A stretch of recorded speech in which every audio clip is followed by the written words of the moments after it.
What's going on, y'all? It's the Wavy Sport.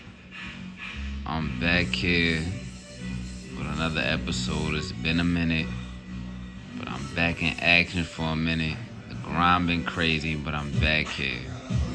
Alright. It's another episode, a new wave of Welcome to the Franchise. Like I said, it's the Wavy Sport. New York Knicks have won the championship. Some shit I never thought I would say or even see. Not never, but maybe a long time. But yeah, welcome to the franchise. I'm back with a whole new volume this year.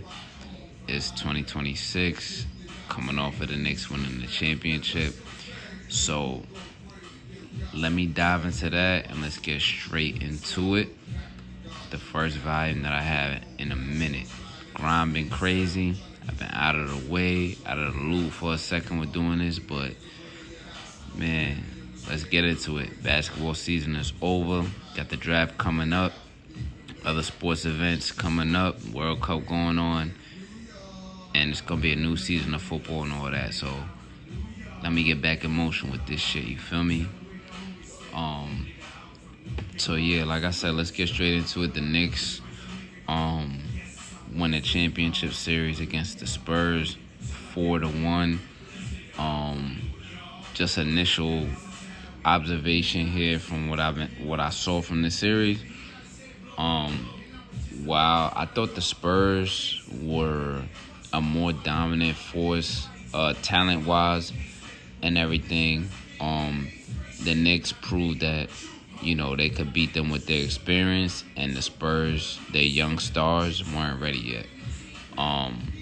But the Knicks, they did a good job at, you know, putting some bodies on 1B and also switching up their game plan a lot, even if they went back and forth, you know, with the game plan being more centered around Brunson, trying to get Cat involved. I thought game one, what the offense really running through Cat was the best game plan that they had from the start. Even game two, when it looked a little bit dicey, and I ain't gonna hold you, I ain't gonna lie, I didn't think that it was looking too good in that game that we would win, but you know, we gotta wait and stole that one in San Antonio also.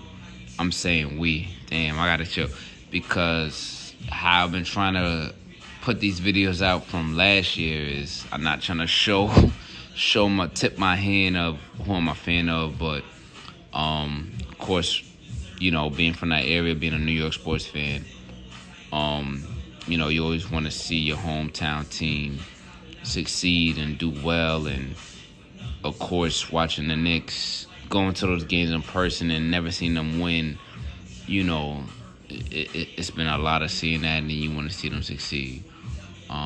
But back to the analysis of the series, analysis of the game. I just want to say, of course, it's obvious Brunson's impact on the whole series. Even though, if you were to really grade it overall, from all 5 games, you know, Brunson didn't really have the best series, though the most efficient series. I'll say that, not the best. The most efficient series where, you know, the amount of field goals to amount made and everything like that, of course, didn't look great. But I ain't gonna hold you. I'm not really an analytics type nigga like that. I'm about heart. I'm about trying to get it done. I'm about seeing them results. Like, yo, you trying to get busy even though these niggas is beating you up, even though you're down, you know what I mean? You're down 30, you're down 20. It don't matter how many shots you got to take to get your team and your teammates back in the game and feeling confident. Brunson had a really big impact throughout this whole series, and, you know, trying to get himself going, even though he started some games not too great. But it was about making his teammates also more confident and getting them inspired and everything like that. You know, so shout out to him really taking home the MVP, putting shit on his back in the crucial moments. I'll say especially in, I think it was game 3 or game 4, whichever game it was, with that 29, 30-point comeback. I seen him in the second, a little bit in the second, and mostly in the third quarter. Really put shit on his back to really inspire the team and get things going. It was really important and pivotal. And then, of course, I mean, the championship game, you drop 45, you up there with the GOATs. You up there, I seen the stat sheet, you up there with, the Jordans and Steph Currys and Rick Barrys and all them and all that, like, for a closeout game. Like, that shit is big. So Brunson's impact on this game was definitely major. I also want to shout out OG, who I ain't gonna lie. Like, I know it's gonna sound crazy because way after the fact. Of course, I haven't put out a video or volume or any recording in, over a year now. You know what I'm saying? But of course, I've been still locked in and paying attention and focus on the NBA season, especially seeing what the Knicks was doing throughout their postseason run. But I did say when they got in the finals, I just said, because just thinking about those Warriors runs, right? And, those first championships they were winning and Steph wasn't getting the MVP. I said to somebody, listen, a dark horse candidate, that's my number one candidate to probably get MVP, is OG. Because it's not just about what he's going to provide scoring-wise, but defensive-wise, because, he's going to have to at least sometimes have some matchups on Wemby and some of the other scorers out there. So OG's impact on this series was definitely big, definitely monumental here. Some key blocks, some key stops he had, but not just that. He had some crazy-ass corner three joints that he was hitting. Drawing fouls. He had a couple dunks on niggas and shit. Dunked it right in Wemby face off the vert, 2 feet, 2 hands type shit. Where it's just like, yo, fuck out of here. Get out of my way. Get out of my face, nigga. I don't give a fuck if you 7'5", all that, 7'6". I don't care. So his presence was definitely big. His impact was definitely big in this series. Because he gave Wemby a hard time on both sides of the floor. And hitting some really, really big shots. Even a game that they lost, he hit some shots in the end that were crazy to try and keep niggas in it. And he was still fighting in the end where, he had that last shot at the buzzer. He didn't make it, but, you know what I mean? It didn't matter. He was still fighting. So OG's impact was definitely really big. And I want to say Cat as well. Even though in the last game to close it out and win, he only had 2 points. He had 10 rebounds. But Cat's presence the whole time, I think, for me, from the first game to the last game was there. Because, the rest was trying to be on that bullshit and call these bullshit-ass fouls on him and get him out of the game so they can make it easier for Wemby. But that's the thing, is that when Wemby came in this series, nigga, this ain't Hardenstein. This ain't Rudy Gobert. This ain't Rudy Yogurt. You know what I'm saying? You gonna have to work like that, like just like in game 1. That motherfucker Cat was blowing by that nigga. He was, you know what I'm saying? He was giving head fakes and blowing by like, yo, I'm not Hardenstein. I'm not Gobert. And I for damn sure ain't no fucking Chet. I'm not scared of you. I want all the smoke. So even though in the last couple games it seemed like, not seem like it's fact. It looked like, Cat wasn't a main factor, especially in the fourth quarter throughout this whole series. But it didn't matter. He really set the tone because Wemby didn't see a nigga throughout this whole series. And I was saying that. I kept saying that early in the playoff. I'm like, yo, this nigga Wemby is not playing nobody that I could take him out to them deep waters. It's like, yo, I can hit a 3 and I might get a couple moves on you from the top of the key and take you to the basket. He wasn't dealing with that during the playoffs. So all he could do was camp out in the paint and get all the blocks that he wanted. He still got a lot of blocks in this series. But I'm just saying, with a dude like Cat to set the tone like that from game 1, and still be a factor throughout all the games, whether he had a great fourth quarter or not, or great quarters or not, or great scoring or not, he was still a presence. Because there was a point where they were running the offense through Cat. But it's just that this nigga is like I said, this nigga is nothing like Hardenstein or Rudy Gobert. or Chet, and then the motherfuckers that Wemby was just running through.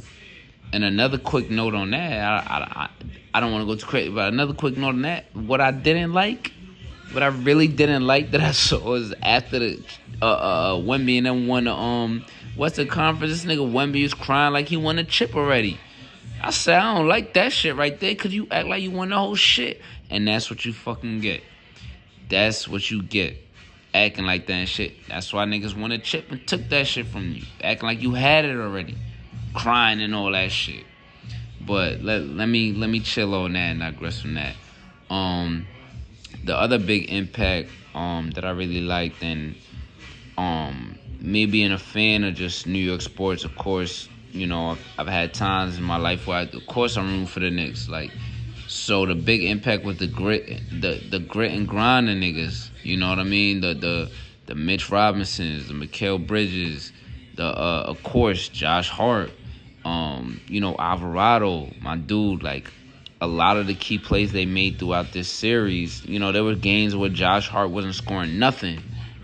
And what I kept saying was, especially after the first two games, he ain't really scored nothing, do shit for real. But when niggas get back to the Garden, he's gonna get busy. He's gonna score. You know what I mean? And he did in the game before last. He got busy, but he was always getting busy on the boards. I think he fouled at game 2 or game 3. But he was playing great defense. He was being agitated. He was being active. So, of course, shout out to Josh Hart. Mitch Robinson had a couple key baskets, putbacks. Definitely some big rebounds. And then Big just playing his role and getting in Wemby's head, being agitating as well. Some of those fouls that he got, he needed to get those. I know Wemby was all on some shit like, yo, I'm in your head, nigga. In the beginning of some of those games. But at the end of the day, what happened? Bro, you think you're in my head? But he put that body on him. He was dealing him all. He's getting in his way, forcing him to take dumb shots from 3 and dumb shots from long 2. And the Knicks won the fucking game. So who's really in who head? Mitch. He's not the type of nigga that's not going to show up on the stat line crazy like that neither, but his presence was definitely needed and appreciated. The grit and the grinders. Same thing for Bridges and Alvarado. Bridges, I think, had 2 good games in this whole series, and that's what I always said. Even during the regular season, catching some of the games I've been able to catch when I'm not too busy grinding, trying to get to. I said every time that Bridges has at least 15 points or more, niggas win. That's the formula. If Bridges had 15 points or more, OG had 15 points or more, and Brunson do his thing, Cat do his thing, it's a dub for the Knicks every fucking time. And not just scoring-wise, Bridges, even though he didn't have a very efficient and consistent series, he still was a presence and being active on defense as well. Some of the games where he took only 1 shot or 2 shots, or he only had 4 points or 2 points or some shit. At least he was still being active on defense. But the 2 games where he dropped in double digits, that's when I knew. I'm like, nah, niggas winning this shit. Anytime this nigga get busy and start hitting them shots, it's going up. And then Alvarado, that's what I was calling for. Yeah, I was screaming at the TV. I know they couldn't hear me, this, that, but I was screaming to Mike Brown. I said, you have to put a real point guard in the game, because there were some games where I felt like, in the end, Brunson he's a point guard, but he's a scorer, right? So there were times I felt like, yo, you got to put a point guard in the game who only really cares about getting everyone involved, but he could score a little bit too on some sneaky shit, and that was Alvarado. And they did that. They started putting him in the game with Brunson. And I think that when, with the 29-point comeback, he was the spark that niggas needed. And then they also started playing Jordan Clarkson more as well, which I was calling for in the first 2 games. I'm like, yo, where my son Clarkson at, man? He could get buckets and he could get by niggas, because the Spurs do have a lot of dudes that could defend and stay in front of people. You can't get by none of them easy. So with me saying that, let me get into that, right?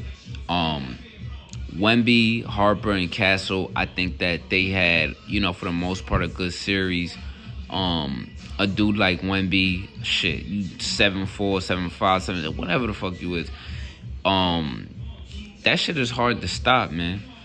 And the Knicks were able to stop that and slow that shit down while also scoring more points than him more times than he could score more points than us, which is crazy. That's a crazy ass feat. And then you got two fucking, you know what I mean, two fucking killers on the wings in Harper and Castle, not just defensively but offensively. You can't get by Harper or Castle easy at all. You can't get by them easy at all. They be putting the shekels on niggas. Dead ass. And they could score too. And that game, the one game that the Knicks lost, that motherfucker Castle hit, he was on fire. To me, he was on fire that game, and then he hit that lucky ass, deep ass 30-point shot. I was like, yo, he missed this shit. We back in this shit. We about to pack these niggas up and get them out of here. But he hit that shit. You know, and Harper is just a baller, like. But I been knew that. Seeing him at Rutgers, I knew he was gonna be a problem. He's gonna be a problem in the future to come, near future to come. Obviously, we seen what he's doing now. So that's what I was really worried about. I was one of these people that was like, I think that OKC will be the better matchup for the Knicks because we could beat them easily. Dude. They got people on their team we could get by easier. Because Castle, Harper, even Keldon Johnson off the bench, all them niggas could D up. You can't get by them easy. But it worked out in the end. I mean, shit. Like, it worked out in the end, fortunately. De'Aaron Fox, I know he's getting a lot right now. He's getting a lot of it. I'll say this. I'll keep it a buck. When he was on the Kings, I always been a fan of his play, his game. Even though I was rooting against him when the Warriors had that last championship run. But De'Aaron Fox always been a baller. You know, he was playing on two fucked up tires and shit, two fucked up ankles there, especially a high ankle sprain. Which is serious. That's nothing to play with for real. If you've ever played sports or anything like that, you had the high ankle sprain, not a regular ankle sprain, but the high ankle, especially if it might have been 3rd degree or something like that. Like that shit is hard as fuck to play with. That's a high ankle sprain goes all the way up past the ankle, up high, especially if it's a 3rd degree. It's damn near a ligament tear. So, you know, I know he's better than that, but I'm not gonna lie, especially the way that I was rooting, I ain't gonna hold you. I'm kind of happy he did have a bad series and wasn't the regular De'Aaron Fox that I was used to seeing. But, you know, it was looking ugly. He still had a couple games and a couple baskets where it's like, shit, this motherfucker's dropping that shit. Like, fuck. But it's going to be tough for him. I hear a lot of people kind of saying out there, oh, they probably should think about getting rid of De'Aaron Fox or this, that. I think that's a knee-jerk reaction. Calm down. The Spurs are definitely smart to keep him around. Maybe start him and Harper. And if you get a power forward, get Champagnie out of there and have him come off the bench, or switch up your rotation and maybe even have Vassell come off the bench. Or me personally, if it was me, I'm taking Fox off the bench. You know, you're a veteran. You had this type of series. Harper is that nigga. He the hot hand. He the young bull. Like, hey, you might gotta switch up your game for right now so y'all could win that chip, because the Spurs, they're gonna win they're gonna win a chip. They're most likely gonna win multiples, but the way that the NBA is looking these days, that shit is not even a lock no more. But if there's honestly, I hate to say it because I've hated the Spurs since '99. You know what I'm saying? If there's a team that has the best chance of being a dynasty in these recent times, it's gonna be the Spurs. They're gonna win multiples. Do I want to see it? No. Am I hating? No. I fuck with the young boy. I like Harper. I definitely love Harper's game. I like Wemby's game a lot. You know what I mean? And I'll even say I like Castle's game because he's a two-way player. You know what I mean? And then they got some young balls. You know, Brian off the bench. You feel me? You know what I'm saying? They got some pieces there. They're gonna win some chips. It's just that right now it wasn't their time. It was New York's time. It's been about 3 or 4 runs these last few years where they got close and they just didn't do it, but it's just their time, especially with their experience. And piggybacking off of that, I think that what this chip means, right, for the Knicks organization, right? Because I don't want to, of course I'm a homo. I don't want to go into the city, all that. We know what that means, whatever. But I'm just saying, for the organization going forward for the Knicks, what this chip means is that, double down and remix it, right? So I would next year, me personally, let's say I'm a GM for them, right? I would bring the same team back as much as I can, whatever, business is business, contracts and all that. But double down and remix it, right? Meaning, bring the same team back, but remix a little bit. Let's see what other veteran bench players or veteran starters that maybe are not high volume starters as stars, but they used to be stars or whatever.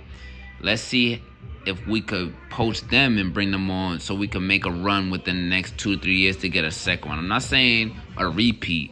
I'm just saying within this next 5-year window while you still, because Hart, Brunson, Bridges, Cat, Mitch, they all up, they getting up there now, right?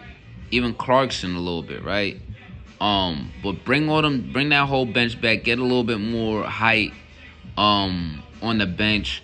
Maybe do that through the draft. There's some tall guys out there that could score, and maybe they just got that height where they could challenge somebody like a Wemby or something like that. If you have to deal with Giannis on the East still, if he goes to Boston or some dumb shit like that. But double down and remix it.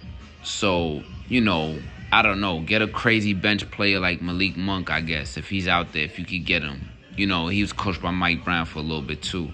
I don't know, get someone like that. Or, get some young players that maybe they're averaging 8 to 12 points right now in whatever the fuck team on, like, I don't fucking know, the Clippers or the Pacers or the Kings or, even Memphis.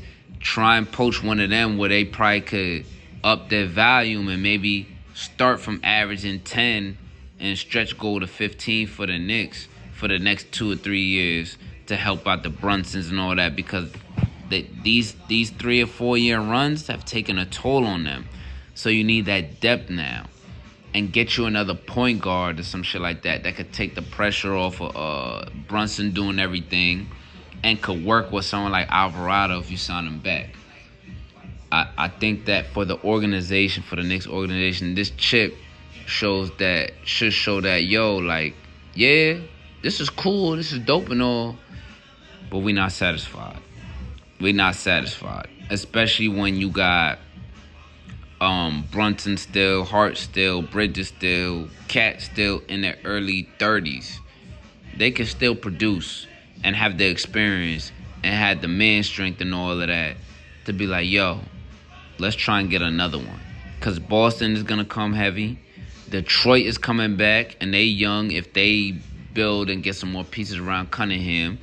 Cleveland, I think, next year, it should be the motherfuckers that you got to look out for, because their team low-key is complete, and who knows if Braun decided to fuck around and go back there and shit, right? So that's the ones, you know what I mean? And you swept them niggas, don't know with no jelly. It's probably going to be hard next year, but you got to give them a run. You got to give them a run. And you got to kind of remix this team that you have right now. Because I tell you one thing, I know that Knicks organization, I know those players want to see another one.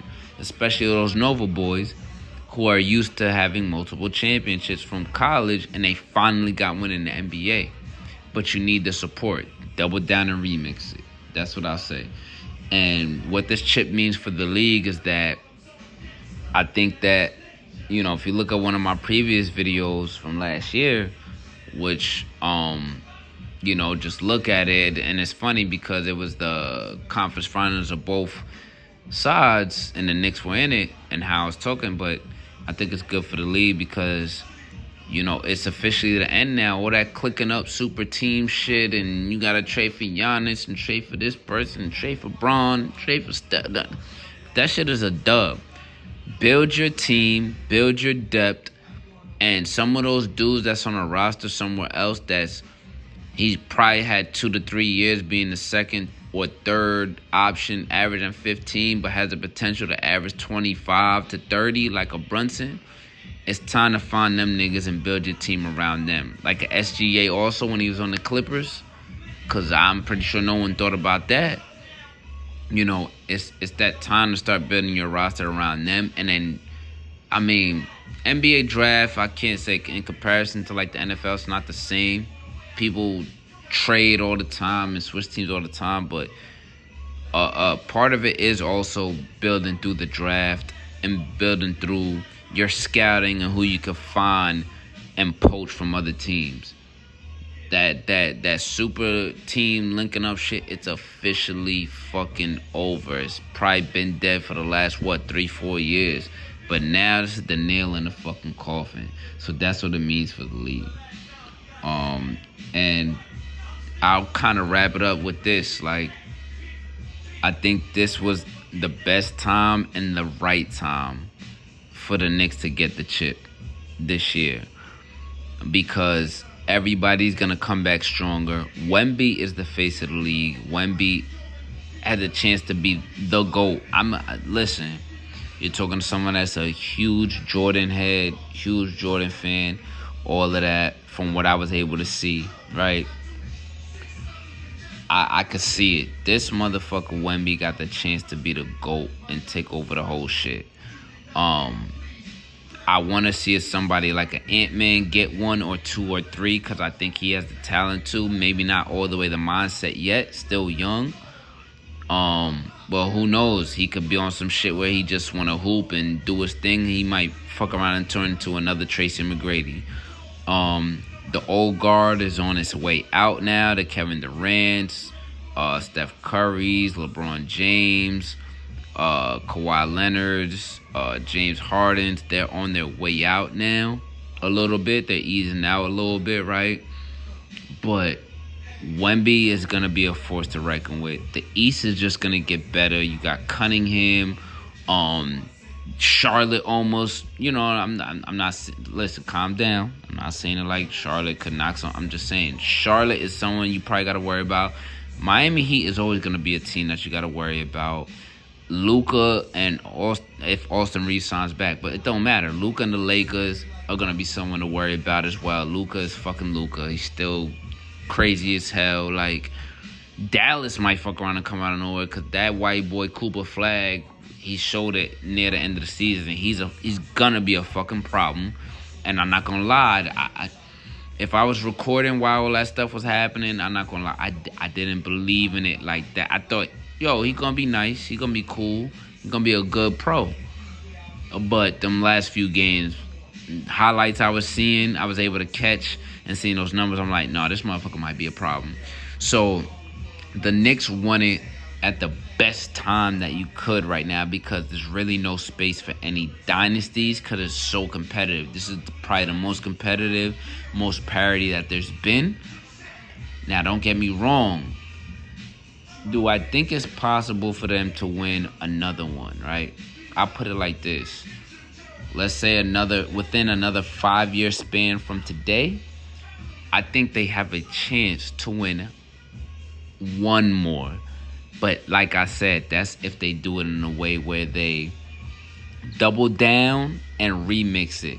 And I'm not talking about just, double down and remix it for this year going into next year. This all season going into next year. No, you got to keep doing that shit for the next couple of years. Because like I said in the previous video last year, damn, I wish you could like retweet that shit. But if you go back to it, for whoever's listening out there, like, the wear and tear and the how Jalen Brunson plays, all that hitting the deck and motherfuckers always on your body, you getting fouled, you not always getting the calls, you're a bit of a smaller guard, even though you have, you're husky, you got strength on you, it's gonna wear down after a while. So you need another running mate or a really good backup point guard and some other pieces around him that's going to help supplement that. Whereas we don't need Jalen to score 45 to get us over the hump. Maybe he could score 26. Maybe he could score 20. And then everybody else does their thing. And honestly, I know he got a lot of criticism and all the picks and all that shit. But don't get rid of that nigga that nigga Bridges. Don't get rid of that nigga not just yet. You know what I'm saying? But, and obviously that's why I'm not GM, because I don't, obviously when it comes to business and NBA, you still got contracts and this, that, or whatever, which I'll say this to end it with this. I hope that Cat thinks about it and really says, hey, I'll take the pay cut so we could build out a roster even more to do this shit again. Even if it's not next year, the year after that, let's fucking go and run it back. You know what I mean? But we'll see. You can only hope, right? Maybe he takes the max. Fine, good for him. You know what I mean? But I think it will be good for the organization first. Of course, the city. But I'm not talking about that yet. Maybe another video, maybe one coming soon. But maybe the day of the parade or after that.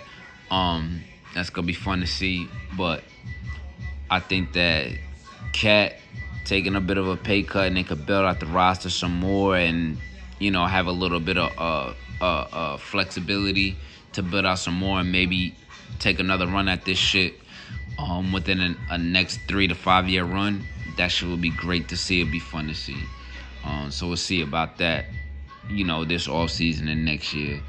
But like I said, best time to win a chip for the Knicks. I think this is the biggest championship that for any team that I've seen win in more recent history, because Wemby is a force of nature. He's nothing like anyone's ever seen before. So to beat a nigga like that, to beat a motherfucker like that, at this time when they're basically giving him the league. You know what I mean? This is big. This is probably the biggest chip that I'm gonna see for the longest time.